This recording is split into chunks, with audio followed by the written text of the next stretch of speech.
All right, we have 2 packs left. Who will we get? Who's inside? Josh Briggs, an NXT guy. That corner is a little tiny ding. Okay, here we go. Titletown.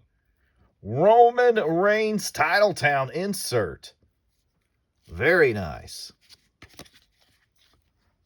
So, sweet card there. And next we have Tony D'Angelo, Refractor Black and White.